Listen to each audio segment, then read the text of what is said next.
Okay, let's be honest. The world in 2025 feels, well, it feels chaotic, right?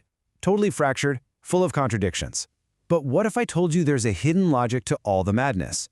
Today, we're going to use a really surprising guide to figure it all out. A 19th century philosopher, George Wilhelm Friedrich Hegel. And trust me, his ideas have never been more important than they are right now. Hegel had a name for this exact feeling. He called it infinite judgment. It's that moment where who you are and what the world is are in such a massive state of tension that the old reality just starts to break down. And in 2025, that subject, it's us. It's the feeling that our very humanity is in a head-on collision with the world we've built, a world of super powerful AI and totally new ways of organizing society. This is the tension we're going to pull apart today. Look, Hegel isn't just some dusty old name in a textbook. His whole thing was about how history moves forward through conflict, through contradiction, and that makes him the perfect philosopher for right now. He basically gave us a map for understanding the wild forces that are reshaping everything, from our politics all the way down to our own minds.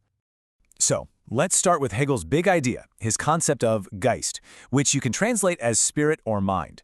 For him, history wasn't just a bunch of random stuff happening.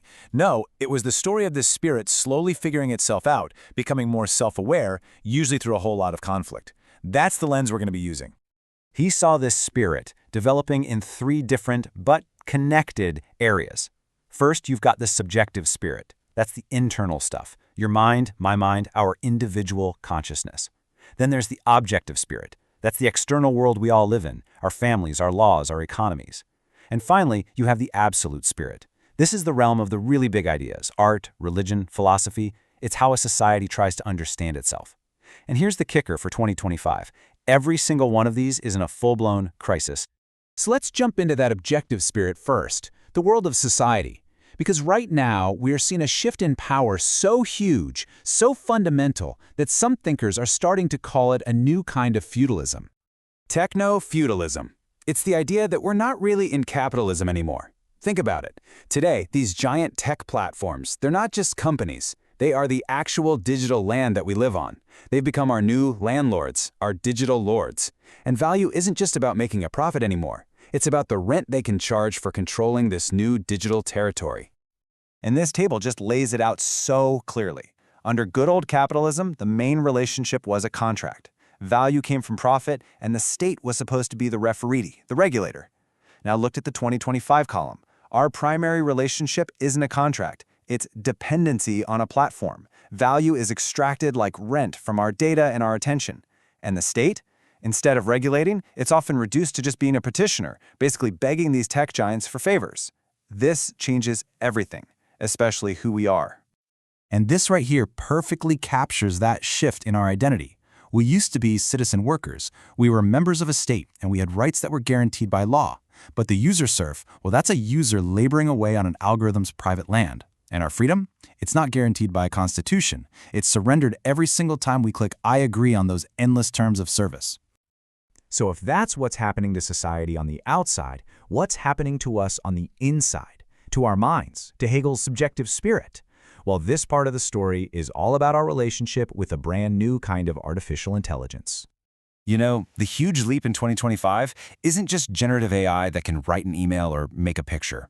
We're talking about agentic AI. This is AI that doesn't just create, it acts. It can perceive the world around it, it can make its own decisions, and it can carry out really complex tasks all by itself. This thing isn't just a tool in our hands anymore. It's becoming an actor out there in the world with us. And you know who has the perfect framework for this? Hegel, of course, with his famous master-slave dialectic. It plays out in 3 steps. Step 1, we are the master. We tell the AI what to do, it's our powerful slave. But then comes step 2. We become the dependent master. We start to rely on the AI for so much complex stuff that we kind of forget how to do it ourselves. We become idle. And that leads to the final crucial step, a crisis of recognition. We start looking for validation from this machine, but the machine doesn't have consciousness. It can't truly recognize our humanity, and that leaves us feeling incredibly powerful and at the same time, deeply, deeply alone. The philosopher Catherine Malibu has a name for the psychological result of all this: destructive plasticity. It's basically the trauma of being replaced by our own invention, and you can see it happening. It's manifesting as a kind of societal mental health crisis, a weird rise in emotional indifference, a kind of flatness. It's almost as if the cold logic of the machine is starting to seep into us. All right, so our society is in flux, our minds are in flux. What are our big thinkers, the absolute spirit, saying about where this whole story is heading? Let me tell you, the answers are pretty intense, and they are not in agreement. First up, you've got Slavoj Žižek, and he's basically sounding the alarm. He says this whole idea of progress is just a fantasy we tell ourselves to ignore the catastrophe that's already happening. For him, you can't just tweak the system. The only way forward is to hit what Hegel would call a 0 point, to fully accept that the old world is dead and gone, because only then can we actually build something new from the wreckage. Then you have Yuval Noah Harari, who looks at AI and sees something totally new in human history, maybe even an alien intelligence. His biggest fear isn't that AI is going to turn evil like in the movies. No, his fear is that it's going to prioritize order and efficiency over truth. He warns we could end up in this perfectly smooth, perfectly run world that is actually a complete illusion, a bureaucracy of delusions so total we don't even realize we're living in it. And for the final twist, Nick Bostrom asks this really strange but killing question. What happens if AI actually works? What if it solves all our problems? Poverty, disease, you name it. He warns that a world without struggle, a perfect utopia, could actually lead to a kind of spiritual death, an existence defined by just boredom, where the human spirit, with nothing to fight for, just sort of withers and fades away. So, you put it all together, and the picture of our world becomes frighteningly clear. We are absolutely entering a new chapter of history. The old things that gave us our identity, like being a citizen of a nation-state, those pillars are crumbling.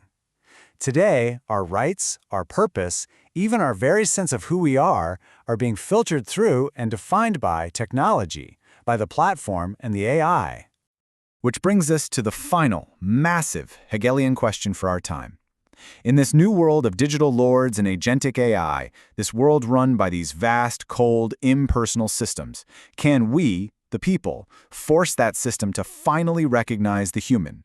Or will we just become a footnote, made obsolete by the very logic that we ourselves created? That right there is the struggle that is going to define all of our futures.